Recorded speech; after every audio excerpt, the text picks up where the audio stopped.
Behind the mic, the making of the Foot's Awakening.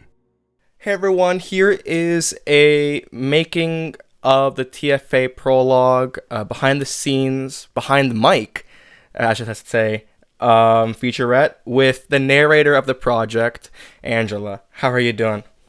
Hey, I'm good. I'm happy to be talking about it. I had so much fun. That's awesome. Yeah, speaking of which, yeah, it was a very fun time as I remember recording it. Yeah, it was definitely an adventure. I feel like once we got the tone down for everything, we knew exactly how the narrator was going to sound. It was so much fun to Mhm. bring the story to life because it was very well written on your part. Oh, thank you. Thank you so much. That's actually awesome to hear because the first question that I was gonna ask was that, do you remember when I first approached you about the Foot's Awakening? Like, what was your first impression of the project? I think I was a bit like, "Whoa, what is this?" And then when I realized how multi-layered it was, I was pretty blown away. So I just thought this is really cool. I didn't really know too much about the Ninja Turtles except for growing up with two brothers. Hmm. Well, I have four brothers now, but at the time I only had, my two brothers closest to me in age, and they would, be huge fans of the different Ninja Turtles. I remembered all of them and their different colors and everything. But then Hmm. I got a window into just the extent of the backstory of them, and just Hmm. and the way you let your imagination kind of create as well, add layers to the story was so cool. So it made me want to know more about the existing lore around the turtles, Hmm. and it was so complex that I really wasn't expecting it to be as complex as it was, but it was Hmm. intriguingly complex. Yeah, and we worked before on like different projects. Like a while back, you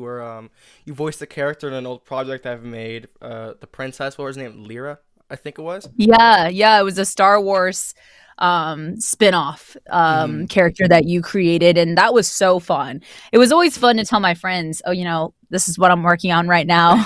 And they're like, "What? That is the craziest thing. You're voicing the narrator for a backstory to the Teenage Mutant Ninja Turtles." I also really liked the aspect of the Japanese culture, just Hmm. because I felt it was very well researched. And having gone to Japan just a few years ago, I could visualize what you were talking about. Right, that's actually amazing. I remember you telling me about the you visiting Japan. It was awesome.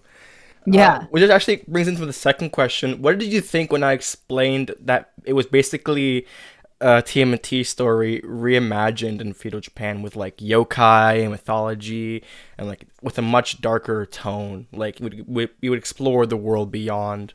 Yeah, I think I was waiting for a bit to see where the tie-in was. It was that detailed of a backstory that I was going, okay, when are the turtles going to come into this? Hmm. For a little bit, and you're like, just hang on, just stay with me, kind of thing. You'll eventually see it all come together. And yeah, you're not kidding, it's very dark at times. It's as pretty much as dark as it gets. Hmm.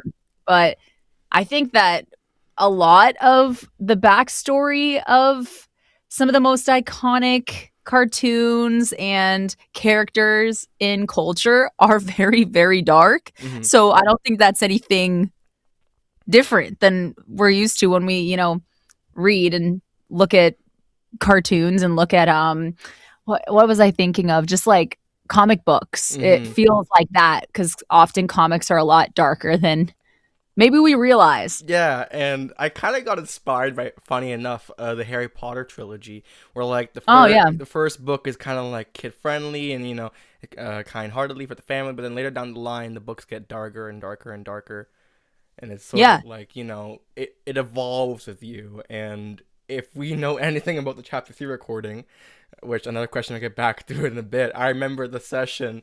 You were like completely freaked out. Everything was happening there. Yeah. Oh yeah. I was like, oh my gosh, we're going there. And Yeah. I don't want to give any crazy spoilers for anyone that's just waiting in, but yeah, it gets seriously dark, and it's real though, because there's some really, really dark, horrible stuff that has happened in the world. And with just some really evil dictators and just evil people. And so it's nothing that's not true to life.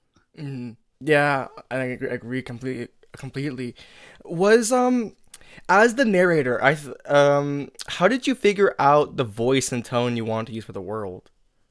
Well, that was really fun because we would be on calls together and you helped sharpen it for me. You were like, I really want it to be reactive in a way to what is happening. So there's always an idea of, okay, this is coming or hinting at something, or this is the exact tone of this moment, or maybe I want to go up at the end of this sentence because it's implying that there's maybe a little more to the story. So because you had written it and we were working together, you were able to inject that personal knowledge you had from everything that was coming. And because there were quite a few moments where I would be reading a sentence and you wouldn't fully understand what it meant until maybe a few chapters. And you would say, in this, here's a little bit of context. Can you read it with this in mind? And it was really fun. It was for a lot of it was very mysterious and whispery. And I like that the narrator was all knowing. That was pretty cool to be not just like one perspective, but having seen almost all of it. It felt like I was aware of everything, which is fun. Which is fun, honestly. I'm happy I love our dynamic when we work together. It's always so fun. And like, it's always so fun. It's a lot of laughs and like, yep, yes, we got it. Like, it's a click. So it was always so fun. It is. Yeah. I love your feedback too. I feel like if the read isn't quite right, you're always quick to be like, nah, let's try it again. And then after a couple tries, usually it's like, okay, that's exactly what I want. And I want you to be able to feel like you get exactly what you want. So I feel like we're shaping something together, which is fun. And that actually reminds me that it's almost been 1 year, which is kind of crazy, since the prologue has been released. So I guess I'll ask this question. Was there a particular scene in the prologue that was especially fun, difficult, strange, or memorable to record? Oh my gosh. I feel like there were so many. I really liked the scenes I feel like the turtles, there was a scene that we recorded together where they were just like trolling and having fun together. And you got to see their personality in their early years, I think, when they were being mentored. And I liked that scene. I liked a little bit of just like the goofiness and the personality coming out, because you're starting to see, I think there was a short film about the turtles that came out a year or so ago. And I was like, oh, okay, I see how different they all are. I see how there's one that's like very serious and one that's just a total troll. And I loved that there were moments in which you allowed glimpses into their personalities. And as the narrator, I got to set those up. And yeah, I liked that idea of, okay, here we're already getting the parts of their different personalities in the script. Yeah, I think that was fun for me. And seeing them be mentored and seeing this like mentor who, has been so wounded in the past, come to trust somebody and trust multiple somebodies in the form of the turtles. And that was fun to be able to read that, of his like kind of cooling off, going, maybe I can trust again, or maybe I can open my heart again. I thought that was pretty cool. I remember that was mostly for chapter 1. I remember that. I remember for like when we did the Oroku Saki and Hamata Yoshi parts, that story, that was an entire ride that we did, and it was insane to me. And it's kind of funny because I would no one knows this, but I'm doing this in the commentary, where I would just go all off, like, with me voicing the characters. Yes, and I was just like absolutely flabbergasted, like, wow, he's really into this. Yeah, I'm like, I get so used to like just I don't know, I don't like to toot my own horn that much, but like, it's nice, like I wrote something, you're proud of it, and you kind of get lost into it eventually. Yeah. Nah, that's how it's well written, if you're listening to it going, wow, I feel like this is really embodying these characters. Yeah, these just like at times very evil characters, Yeah. and then like at times very pure-hearted and good characters. Yeah, Mm. exactly. Well, our time's almost up, but I do want to ask two more questions, and then we'll be letting this go on.